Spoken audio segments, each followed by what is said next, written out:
دوستو، آج کی سچی کہانی 19ویں صدی کی ایک ایسے غلام کی ہے جس نے آزادی کے لیے اپنی جان داؤ پر لگا دی۔ اس نے خود کو ایک لکڑی کے چھوٹے سے ڈبے میں بند کیا، نہ ہوا، نہ روشنی، نہ پانی، بس ایک یقین کہ جب ڈبہ کھلے گا وہ غلام نہیں رہے گا۔ 1849 کا سال تھا۔ امریکہ کے جنوبی علاقوں میں غلامی ایک حقیقی اور ظالم نظام کے طور پر قائم تھا۔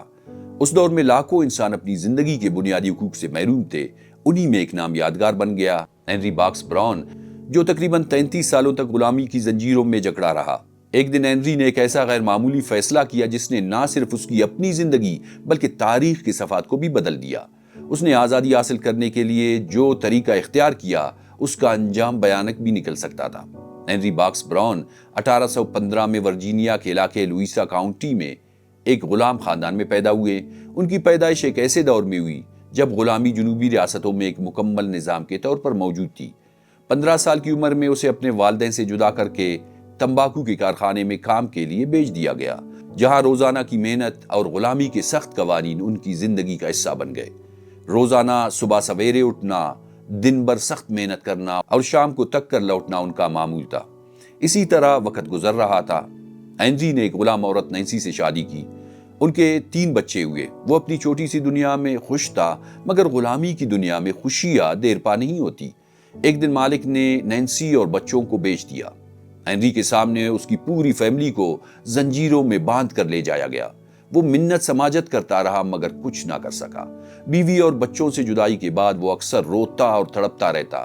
انہی دردناک لمحوں میں اس نے فیصلہ کیا کہ اب وہ ہر حال میں غلامی سے نجات حاصل کرے گا۔ وہ اپنی سوانح عمری میں لکھتا ہے، میں اپنی زنجیروں سے بیزار ہو گیا تھا، اب صرف آزادی چاہتا تھا، چاہے قیمت کچھ بھی ہو۔ یہی لمحہ اس کی زندگی کا وہ موڑ تھا جس نے اسے فیصلہ کرنے پر مجبور کیا کہ وہ اپنی جان داؤ پر لگا کر فرار ہو کر آزادی حاصل کرے۔ اس زمانے میں غلاموں کا فرار ہونا تقریباً ناممکن تھا۔ غلامی کے خلاف کوئی بھی اقدام کرنے والے افراد کو سخت سزا دی جاتی، اکثر کوڑے مارے جاتے یا قتل کر دیے جاتے، لیکن ہنری نے ہمت نہیں ہاری۔ 1849 میں اس نے ایک ناقابل یقین منصوبہ بنایا۔ ایک سفید فام جوتا ساز سیموئل اسمتھ اور ایک آزاد سیاہ فام شخص جیمز سیزر اسمتھ کی مدد سے ہنری نے طے کیا کہ وہ خود کو ایک لکڑی کے ڈبے میں بند کرے گا۔ ڈبہ فلیڈیلفیا بھیجا جائے گا۔ وہاں پہنچ کر وہ ایک آزاد شہری کی حیثیت سے زندگی گزار سکے گا، کیونکہ وہاں غلامی کے قوانین موجود نہیں تھے۔ اس نے اس خطرناک منصوبے پر عمل درآمد شروع کر دیا۔ ڈبہ صرف 3 فٹ لمبا اور 2 فٹ چوڑا تھا۔ اوپر لکھا تھا، dry goods handle with care, خشک سامان احتیاط سے اٹھائے۔ ہنری اس میں داخل ہوا۔ اس کی دوستوں نے ڈھکن بند کر کے کیل ٹونکے۔ ڈبے میں ہوا کے لیے چھوٹا سا سوراخ بنایا گیا، تھوڑا سا پانی اور چند بسکٹ بھی رکھے گئے۔ پھر اس باکس کو ویگن، ٹرین اور جہاز کے ذریعے 27 گھنٹے کے سفر پر روانہ کر دیا گیا۔ کبھی باکس الٹا ہو جاتا، کبھی گر پڑتا، اندر اندھیرا، گھٹن درد، مگر ہنری خاموش رہے۔ ایک موقع پر تو وہ خود بھی الٹا ہو گیا۔ ہنری کا سر نیچے اور پیر اوپر ہو گئے۔ کئی گھنٹے اسی حالت میں گزارے۔ ان کی خون کی روانی رک گئی، دم گھٹنے لگا، مگر پھر بھی وہ خاموش رہے۔ بعد میں باکس کو دوسری جگہ منتقل کیا جا رہا تھا، جہاں مزدوروں نے اسے زور سے اٹھایا اور پھینک دیا۔ اگر باکس ٹوٹ جاتا تو ہنری وہی مر جاتے۔ یہ لمحہ انتہائی خطرناک اور جان لیوا تھا، مگر ہنری کی حوصلہ مندی، منصوبہ بندی اور اس کی دوست کی مدد نے اسے زندہ رکھا اور آزادی کی راہ ہموار کی۔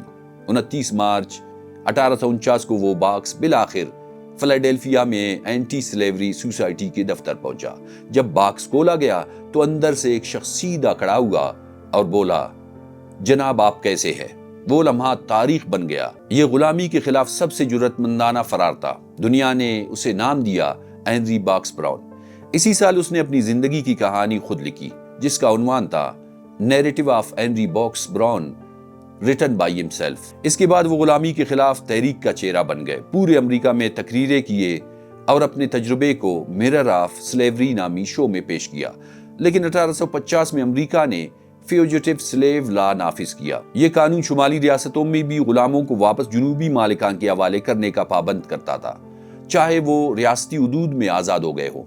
اس قانون کے تحت ہنری جیسے آزاد ہونے والے افراد بھی دوبارہ پکڑے جا سکتے تھے۔ اسی وجہ سے ہنری کے لیے امریکہ میں رہنا خطرناک ہو گیا۔ اپنی حفاظت کے لیے وہ برطانیہ منتقل ہو گئے، جہاں غلامی غیر قانونی تھی۔ برطانیہ میں پہنچنے کے بعد ہنری نے دوبارہ شادی کی اور ان کے مزید بچے پیدا ہوئے۔ وہ جادوگر، فنکار اور مقرر کے طور پر اپنی بقایا زندگی گزارتے رہے۔ اور غلامی کے خلاف شعور پیدا کرنے میں اپنا حصہ ڈالتے رہے، لیکن وہ اپنی پہلی بیوی نینسی اور 3 بچوں سے دوبارہ کبھی نہیں مل سکے، جن کا دکھ اسے آخر تک ستاتا رہا۔ ہنری اکثر کہا کرتے تھے، میں نے آزادی تو حاصل کی، لیکن اس آزادی کی قیمت میرا خاندان تھا۔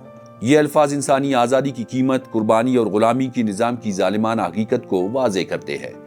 ہنری باکس براؤن کی موت 1897 میں ٹورنٹو، کینیڈا میں ہوئی، مگر ان کا نام ہمیشہ زندہ رہا۔ وہ آج بھی ہمت، ذہانت اور آزادی کے استعارے کے طور پر یاد رکھے جاتے ہیں۔